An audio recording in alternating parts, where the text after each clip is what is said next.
Well, welcome everyone. I'm Julina Ogilvie, partner and wealth advisor with Principal Wealth Partners. We are back to another market update.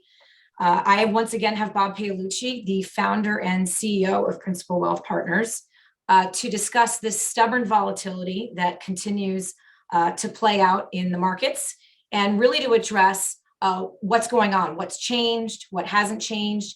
And so, Bob, thank you for joining us again on this, what's become a very emotional discussion. And we obviously need to continue to address this. So I appreciate your time today. No problem. And thank you again, Julina. Yeah, we're doing this video again because the market is reacting to a inflation number that came in a little worse than expected. If you remember, 1 month ago, almost to the day, we did our last video, and the inflation report was released showing that there was a dip in inflation. There was a dip in the core number, which is inflation minus the always volatile energy and food inputs. And then there is the headline inflation, and headline is everything. And it makes headlines. It's what a lot of people talk about. On Thursday, we had an inflation report that came out that was, again, a little hotter than expected. However, the core number minus food and energy decreased. And it decreased. You're not hearing this. Nobody's talking about it because, well, it's not emotional to talk about things that have gone in the right direction. Goods inflation has come down, has cooled off. So durable goods, in essence, the purchasing of big items has come down. And what has come up, consumption of services, right, as we thought it would. And we have reports to reflect that. You'll see here that the inflation number came in at about 8.6. They round up, generally speaking. Core came in at 6.02. So it was really the story of this inflation report was energy. And Julina, if you actually go to the next slide, we'll point that out. So you see here that there was a, this is year over year, a 100% increase in fuel oil, gasoline, was about a 60% increase in natural gas, which is a year over year 35% increase. So really the story of this inflation report, regardless of who says it and how they say it, is ultimately one of oil, energy, increased energy costs.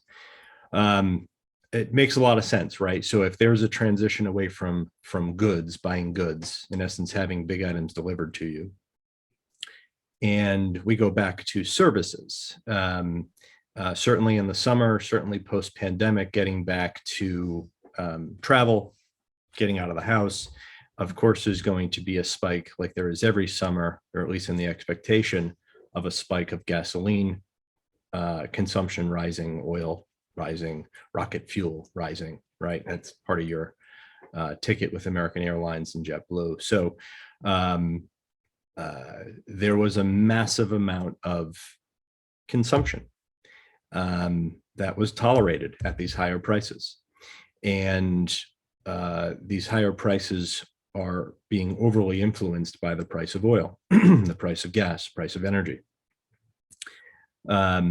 That is really the headline number, and some of the depth of the inflation numbers on the services side is making the market move a little bit. Why is the market moving? Well, the market is moving because the expectation now is, hey, Federal Reserve, you thought you had inflation tamed.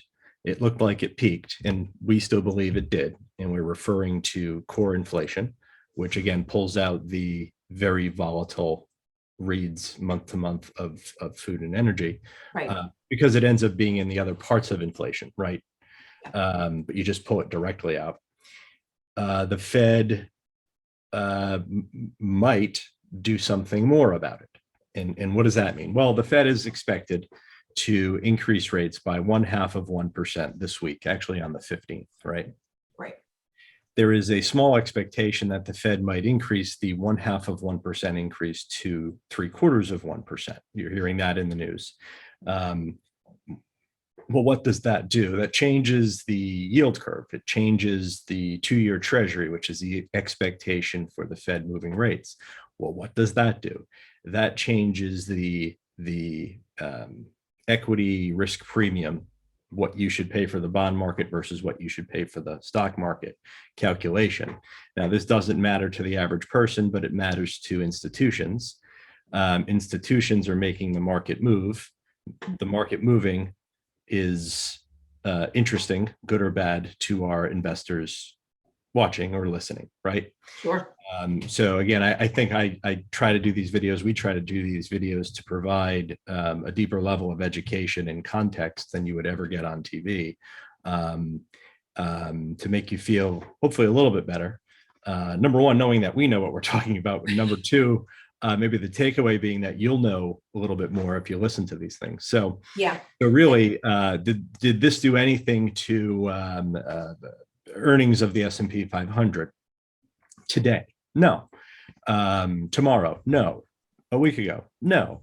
But one would say if inflation gets way too hot and interest rates get way too high, that's probably a bad recipe if we live in that space for a long period of time. And I agree. And I don't think the Fed expects that to be the case for long. I think the Fed is trying to do something about inflation. Really, they're trying to do something to demand.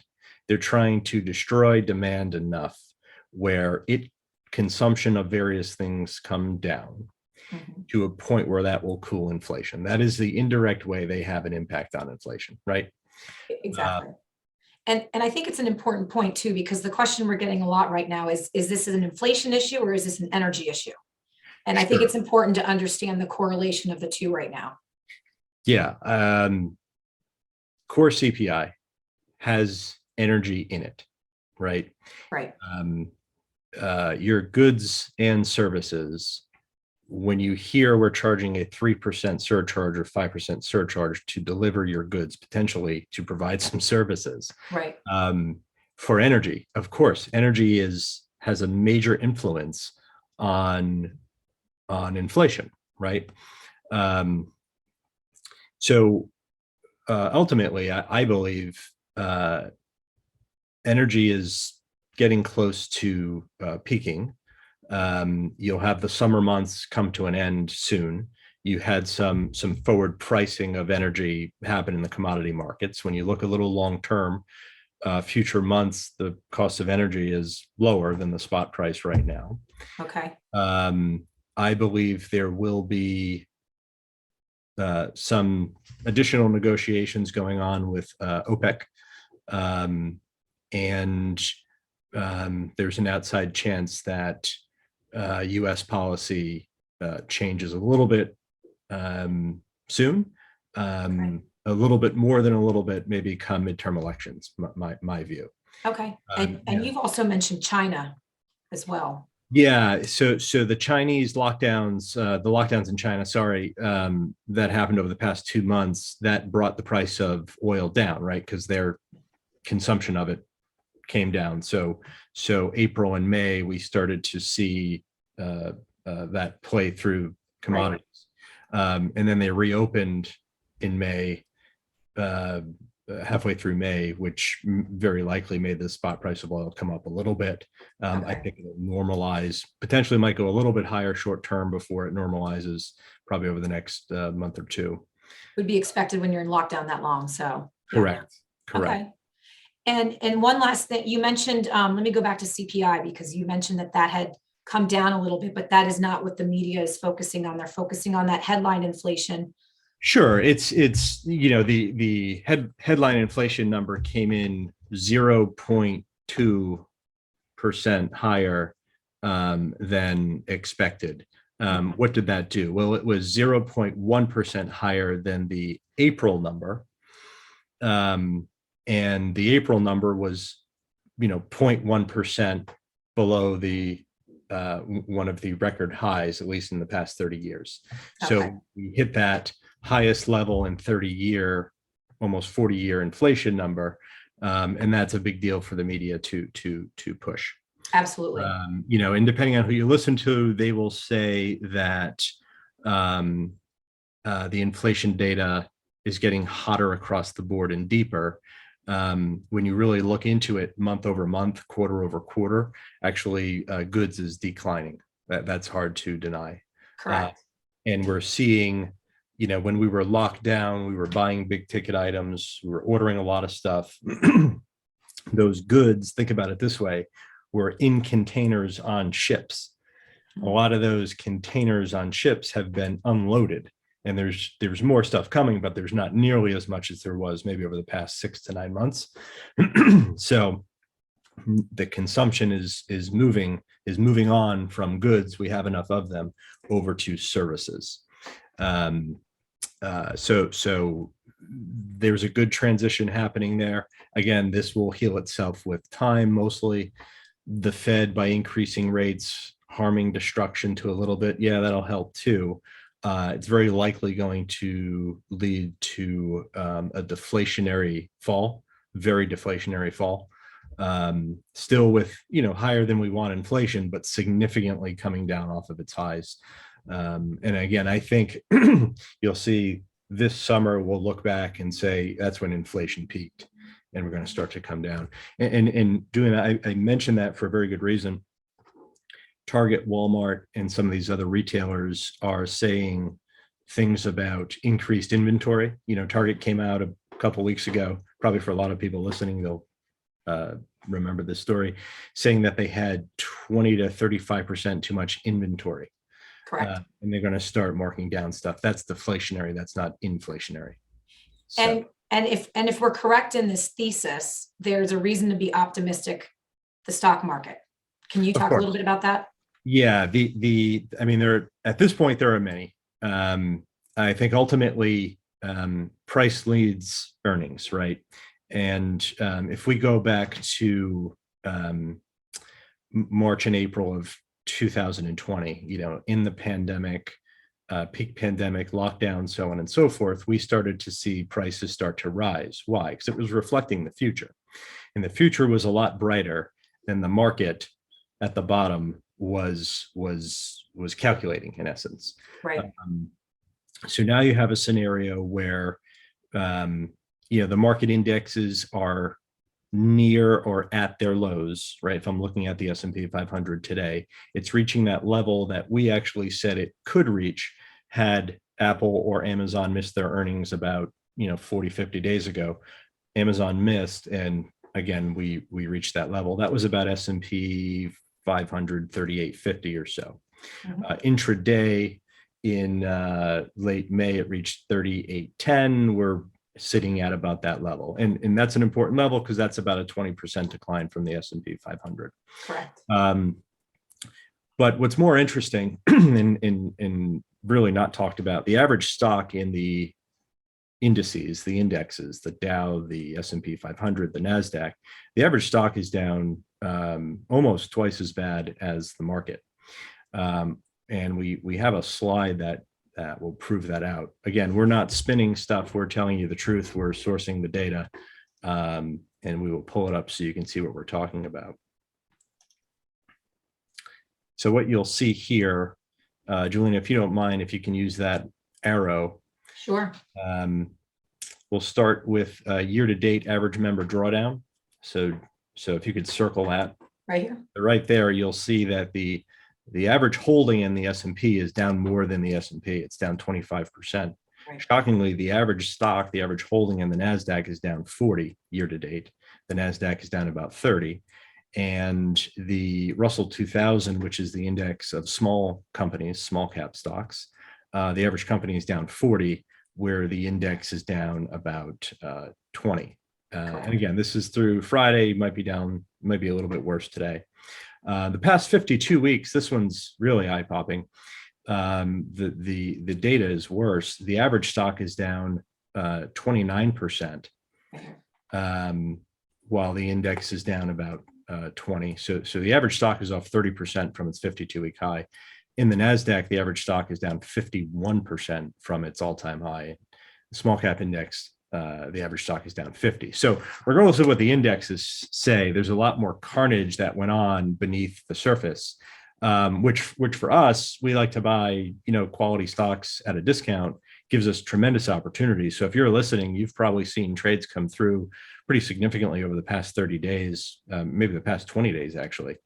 Late May, when the market hit again that down 20% level, we did a lot of buying. It's because we believe earnings won't come down as much as the market is expecting. And we believe prices have come down way too much relative to where we think earnings will come down. Keeping in mind, we have earnings growth. We haven't seen really a decline in earnings. We've seen quarterly and monthly earnings growth projections. Absolutely. And part of that is when you hear goods and services are being sold at a higher level, inflation, the maker of the goods and the seller of those services is going to make a little bit more money, even if there's fewer items sold. There's more money to be made. So we believe earnings will look really good. And Bob, is it fair to say that the earnings projection going forward continues? It's not just in the short term. So far, Yeah. so far it takes a lot. It takes a lot of earnings destruction to bring S&P earnings down. Right. And we just don't think that will be the case, because you have to remember, businesses, when you look at earnings, you have sales, you're selling goods, you're selling services, and you have expenses. So when you hear things like Amazon is putting on a hiring freeze, a lot of these companies are laying off. Tesla's laying off 10% of their non-sales, non-manufacturing workforce. That's a dollar savings that could help offset any decrease in sales, any decrease in gross revenue by lowering your expenses. And the net effect of that is higher earnings. So the market moves in the direction of higher earnings. It's usually pretty in sync year over year, month over month, week over week, quarter over quarter. It's not. There's a lot of emotion. There's a lot of data. There's a lot of Fed talk. There's a lot of policy talk that gets thrown in. But a year over year standpoint, things look pretty good. My opinion. Now, with that being said, we should talk about the other thing that's on people's minds: recession. So I think for 2022, there's probably little to no chance of recession. You have to have 2 consecutive quarters of negative economic growth. And even with higher expenses, a higher cost of everything, let's say, you still have huge demand, right? Which is why we have inflation. So you also have unemployment at a 3.5, 3.6 level. This would be the first recession in history with the unemployment rate so low. Like at an almost all-time low. Correct. Yeah. So I think it's just about impossible at this point that 2022 will see a recession. However, now if I talk about 2023, there is a chance. And I would say that chance is 50-50. And that shouldn't scare you. The market has already gotten to a price where it's pricing in a recession in 2023. It's pricing in a recession in 2022. I think it's wrong. It's pricing in a recession in 2023. Okay, that might make sense, but earnings will continue to rise in this market. Yeah, I think it's important to note the stock market does not always correlate with recessions. Correct. There have been many periods in time where the market has reacted in advance of a recession. Every single recession. Or yeah. that. So what ends up happening is the market moves again ahead of a recession in on both sides, right? The market prices in every recession that happens and doesn't happen, and then it starts to price up a recovery. Either recoveries that do or don't happen, but it starts to price up. And I think we'll very likely have that again. My honest opinion, don't hold me to that. I think we're going to see a tale of 2 halves in the stock market this year, a very bipolar market with lots of bad news, the Fed warning about raising rates, lots of bad inflationary data, Ukraine-Russia war, food shortages, baby food shortages, energy shortages. I think the second half of the year will be quite different. I think we'll have inflation coming down versus coming up. I don't know that we'll have shortages of many things. And I think you're going to start to see how better than expected earnings will be, right? They'll always exaggerate a handful of companies missing earnings, Right. But in mass as a whole, I think those earnings numbers are going to look actually pretty good. There is something that the leaders of big publicly traded businesses will do, which is guide lower. They want to set the bar lower for the future, so it's easier to jump over the bar, if that makes sense. Yeah. So expect to hear that, but don't fall for it. That's just lowering the bar so they get bigger paychecks, in the future. You have to beat earnings, and a great way to do that sometimes is to bring estimates way down. So anywho. Well, and you bring up a great point about, what we call the wall of worry. And one of the things that we have noticed is that market sentiment is almost at this all-time low. Can you talk a little bit about that? Because that's an interesting study. Market sentiment is at an all-time low, right? And and rightfully so. I mean, we have crazy politics. We have confusing policy. We have a media that is legally allowed to drive us bonkers. We have a shortage of good news being pushed in front of our face. And, you're pumping up your gas tank, which, is 98.5% of the people that I'm talking to. Mm-hmm. You're pumping up your gas tank with $5, $6, $7, $8, $9 gas, depending on where you are in the country. Yeah. You're also hearing nothing but dire warnings for everything. And I don't know, it feels like this point in society, everybody is being blamed for anything and everything that is going wrong. There's finger pointing happening everywhere. I also think ultimately, I won't sugarcoat this. I think there's just the perception is there's a lack of global leadership, right? Some of the data points are stale and confusing.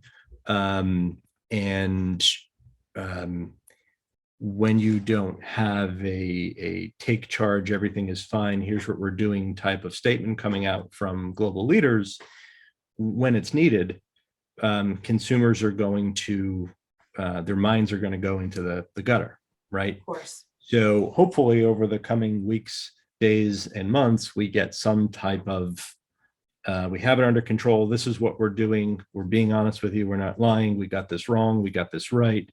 So on and so forth. We haven't heard any of that. And that really hurts sentiment. So yeah, sentiment is certainly low. And to me, it's not only low, but you're looking now back to 1980. You're looking back to the financial crisis. I mean, those are the type of sentimental. Correct. That's the sentiment we're looking at right now. That's how bad people feel, despite everything that we just talked about. You're absolutely right. You also have a scenario where net worth today is significantly higher than it was 36 months ago. Incomes today are significantly higher than they were 36 months ago. Everything, correct, generally speaking, from a monetary standpoint, 36, 48 months ago, I mean, everything is so much higher. It's just the feeding of noise and news, or news that comes off as noise and vice versa. It's a tough environment. We look to some of these indicators, sentiment being one. That's consumer sentiment. There's also a bull and bear sentiment. There's a fear greed index. These are all contrarian indicators that tell us you need to get greedy when everyone else is fearful. There's a lot of throwing out of good things happening right now, mostly because money is coming out of index funds. They were good when they went up. They're not so good now. So, a lot of the high quality, biggest companies are selling off more than the lower quality, smaller companies, which has really only to do with money coming out of indexes and index funds. I love these periods in time because you can buy the quality stuff at rare discounts that you typically don't see, 20, 30, 40, in some cases 50% discounts. Because I know I can say confidently over the next 24 months, 36 months, 60 months, buying stuff down 20, 30, 40, 50% looking forward makes our job so much easier. Your returns are going to be so much better. Right. You're talking about these great financial lessons that we hear from some of the most successful investors in history. And it seems so easy to do, but yet we hit these periods of emotion, and when we need those lessons the most, and then we freeze. Julina, you're absolutely right. It sounds so easy to do in hindsight, right? When you look back on a chart, buying on March 23rd of 2020 looked like the right thing to do in hindsight. Well, when you were doing it with no one around you in your office, right, and with you're home with your family and dogs, and people fearing for their lives, social chaos, massive financial risk, bailouts being needed, so on and so forth. Yeah, actually doing it was tough. Looking back at it was easy. Right. The same goes for 2018, when we also invested for clients. Doing it was very hard. Looking back, it was a no-brainer. The same goes for, 2009, right? Buying Citigroup at less than $1, 77 cents, seemed like the right thing to do if you were a balanced, educated, sophisticated, calm, cool cucumber. But it was very hard to do that when the world was filled with financial chaos, just risk everywhere. Yeah. So I believe this is one of these scenarios, especially when you have these extreme levels. This is the worst start to any year in history. This is the worst start to the bond market in history. And you start hearing all of this stuff. We have sentiment at forever lows. We have the fear greed index near its all-time low, which is a contrarian indicator. You want to lean into that stuff. Not to mention the valuation of the market.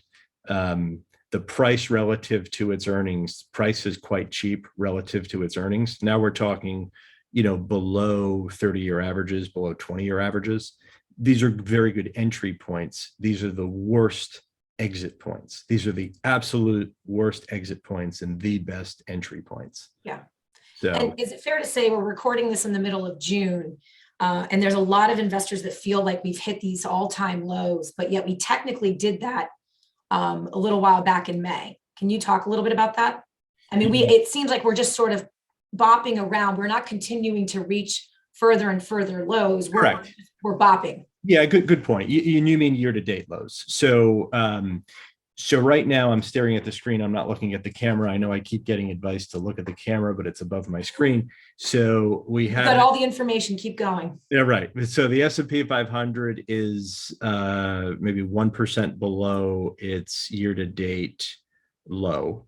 Okay. So towards the end of the day, it could rally up. But we're still, I call that a bop. Yeah, we're still at the May, for the most part, the May 19, May 20 lows. We're still there. I know it feels a lot worse because the data and the media and the news absolutely getting worse, not better. But the market level is still where it was just about 3 weeks ago. Shockingly, right? It doesn't feel that way, but it is. Right.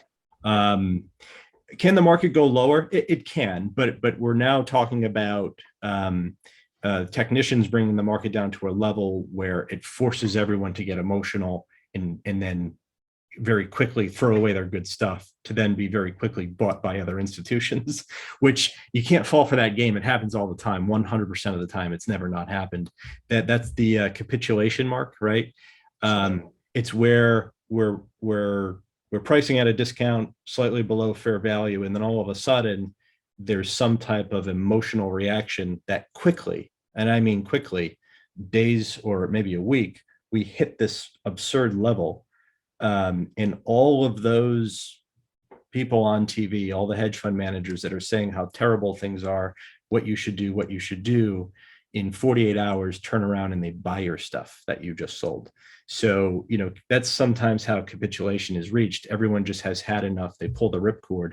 You sell your best stuff at the worst possible time in history, which becomes the best purchase by someone else in history. Probably something that you shouldn't do, right? Right. Something that we're very mindful of. However, when we see down 15, down 17, down 20 percent levels, I don't want to say we don't care about levels going forward, but we have reached levels over the past 45 days that have allowed us to rebalance and buy some good stuff cheap. Dividends from that, both actual dividends and in theory, the benefit dividends from that will be seen probably over the coming months, years, so on and so forth. If the market goes down a little bit from here, will we do some rebalancing? Absolutely.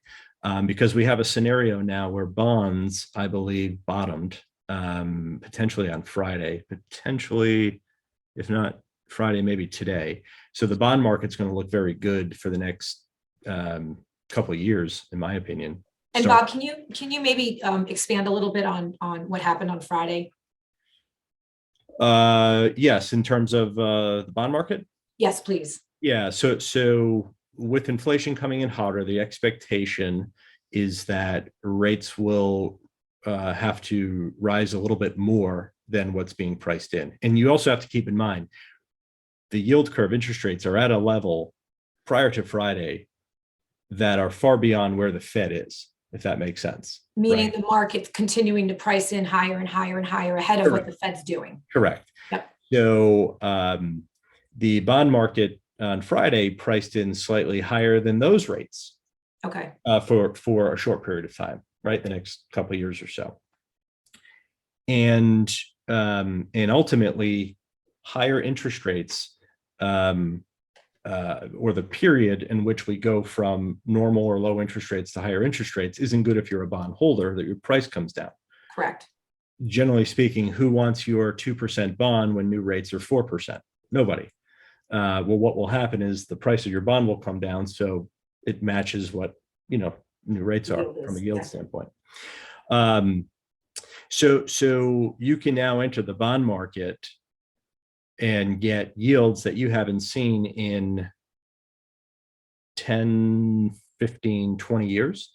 Right. I can safely and happily invest client money in bonds, getting them 4%, 4.25%, in some cases 5% in investment grade bonds, which I haven't been able to do in a very long period of time. When rates start to come back down, not only are you getting the yield from those bonds, you're going to make money on those bonds. Correct. Because if rates cool off a little bit to probably where they should be, you now have a 4 or 5% bond in a world where rates may come back down to about 3. Right. So you keep the yield and you have a higher price. So I'm very confident that the second half of this year, the bond market is going to do incredibly well. I would stretch it out more than that. Probably the next 5 years, bond market's going to do quite well. And you now have an alternative to stocks. However, I also think that the stock market is oversold based on where earnings will likely come in the future today. If the stock market falls anymore, it's a bigger value in my opinion. Right. If we do have that recession in 2023, I think the recession could be the result of data and reporting in transition. Okay. Yeah. Does that make sense? Absolutely. It's things are directionally quarter over quarter falling into place, month over month, week over week. It's all over the place, but you can see inflation is going to cool. You can see corporate earnings will rise at a normal pace. You'll see you probably won't hear much about supply chain issues for the next 10 or 20 years. Right. A lot of stuff that created pockets We'll of look back and laugh. Yeah, absolutely. But we are certainly touching levels of all the market indices where it makes a lot of sense to buy stuff if you have a, I don't know, 18-month time frame. Sure. One thing I should mention, because I've always heard this from certain clients over the years. Well, I don't have time for that. I don't have time for the market to recover. Well, of course you do. Unless you're spending all of your money by writing one check for your entire net worth tomorrow, of course you have time. And for the clients that we work with, generally speaking, nobody's running out of money. They're going to leave money to their heirs, right? To their kids and family members, so on and so forth, charities. I'm speaking to you, the clients, you live off of a small percentage of your liquid net worth, right? You might have other sources of income, you might not, but what you need from your portfolio is never 100%. And I say that because, well, if it is, we wouldn't be investing your money, right? We wouldn't invest money for someone who needs their entire portfolio tomorrow.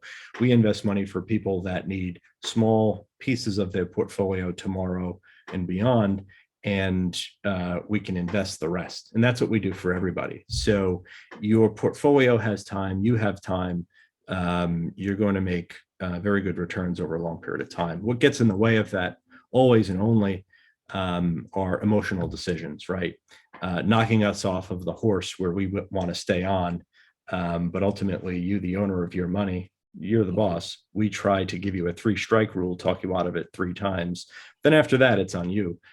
We try our best to keep you cool and calm and focused and give you truth, not spin, about what is going on through our lens.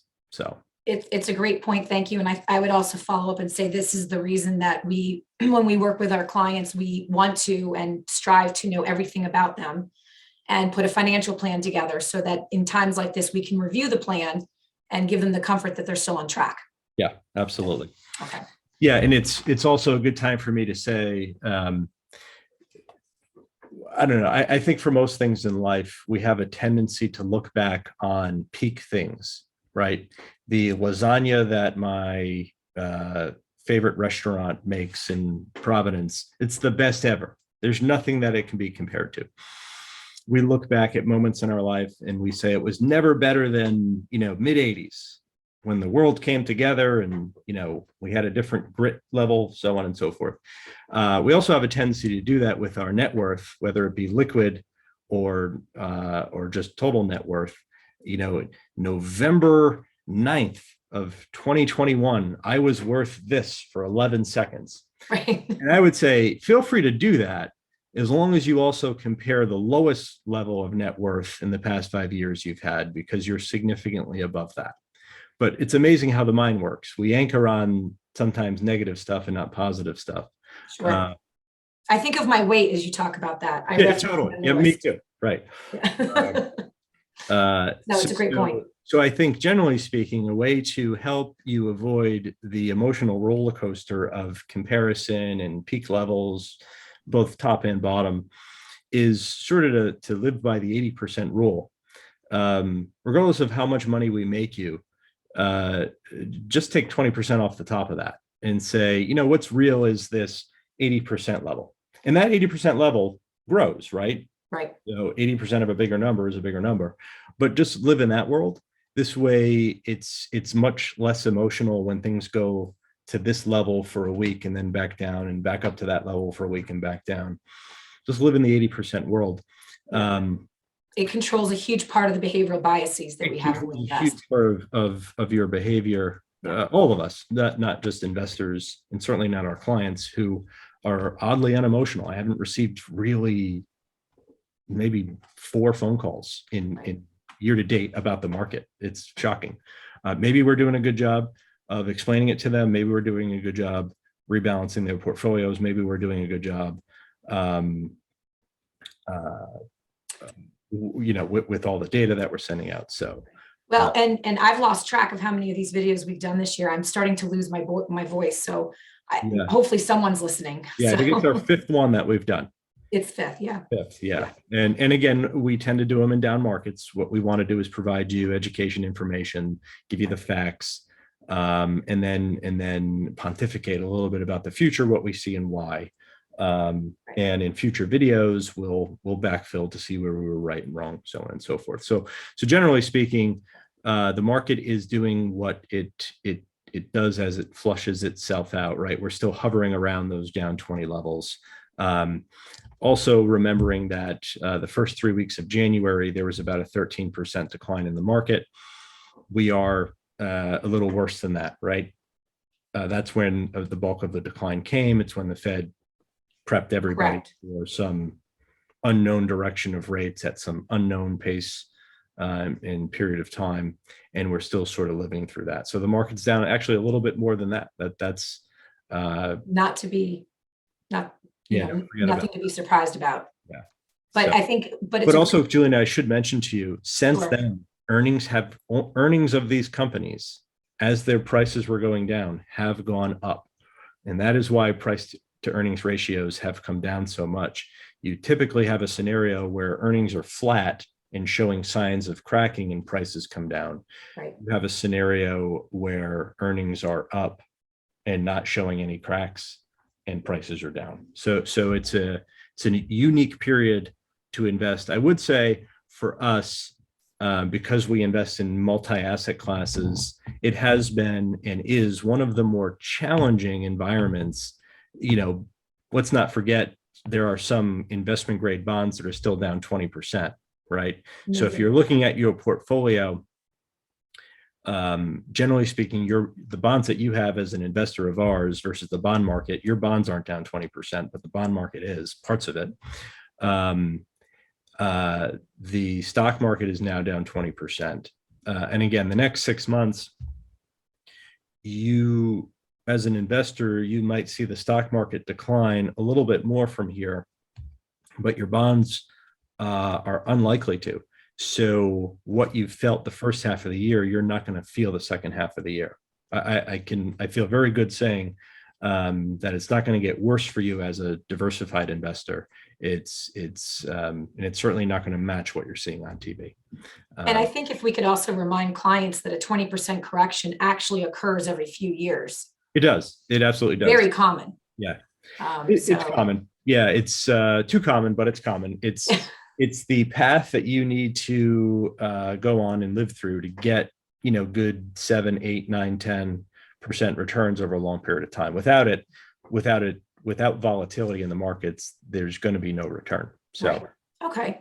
Well, it sounds like that really, since we last spoke, nothing has really changed in regards to what's concerning the market. It's driven still by inflation, energy. We do, of course, still have this unfortunate war. None of that has really changed. I think the way the media is looking at it has tweaked a little bit. But what maybe has changed is some of the positive news that we're seeing that's not getting relayed to clients and investors that you're seeing in terms of earnings.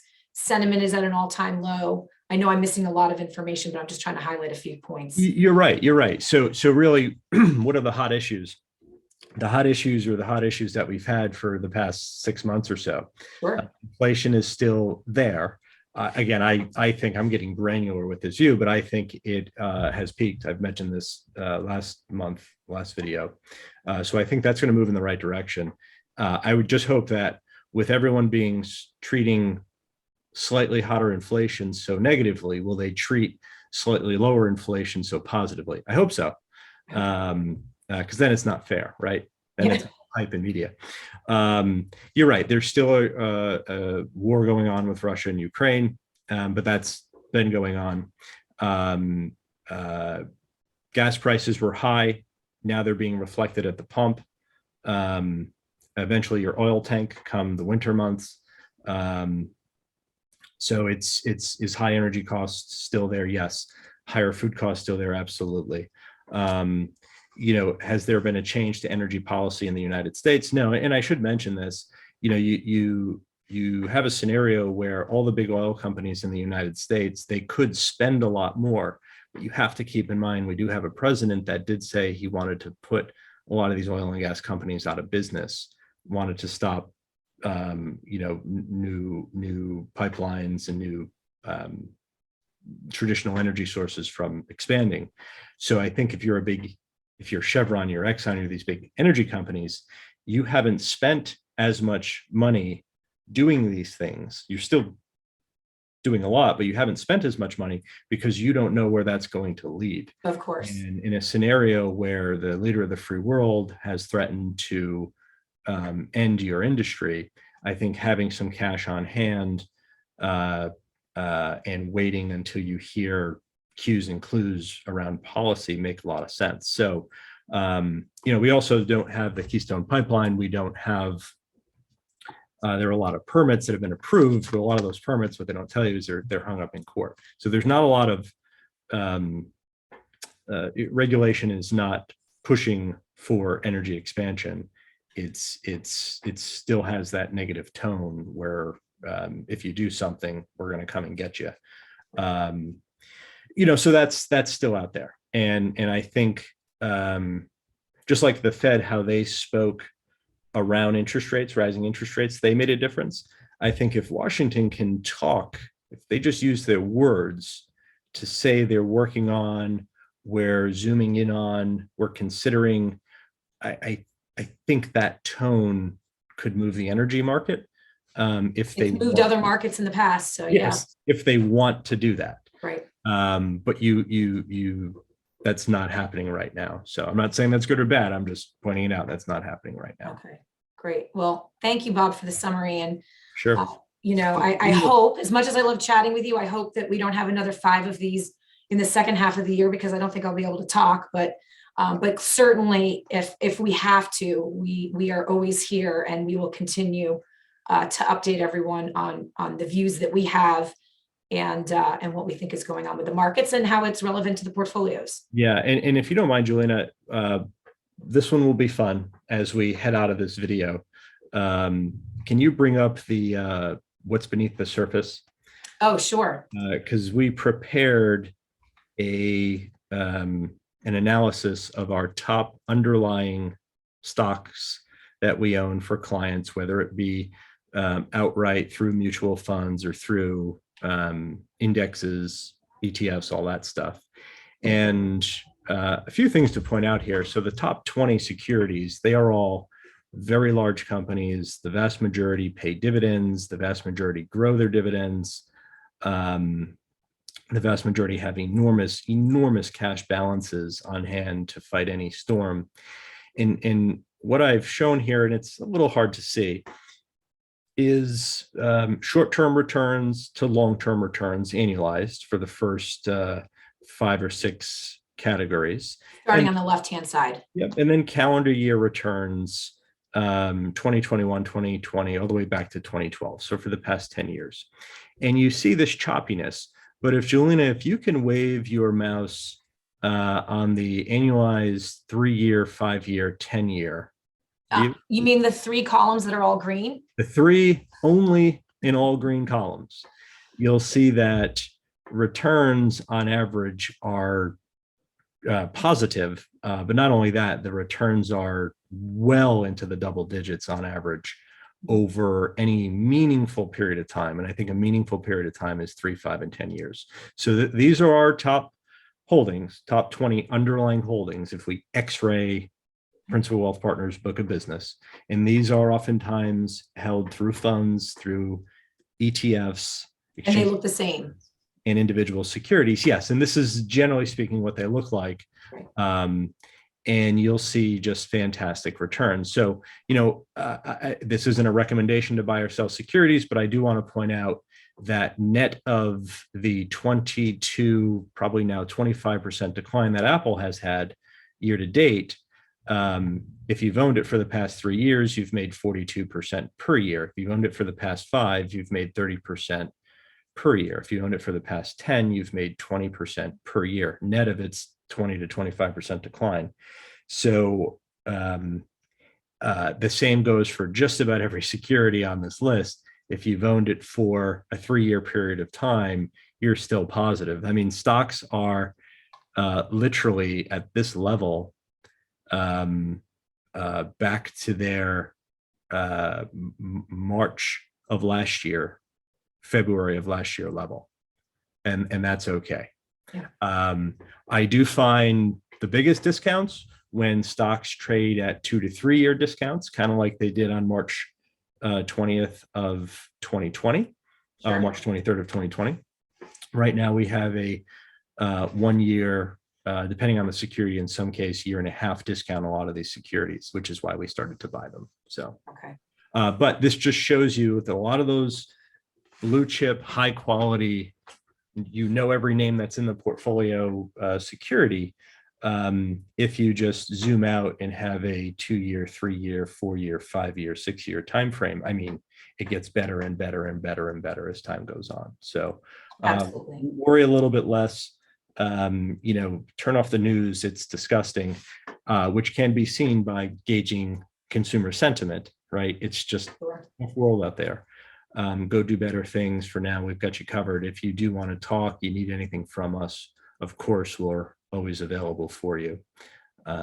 So That's great, Bob. Thank you so hopefully- much. Thanks Hopefully for this the provided some clarity and a little bit of help for everybody.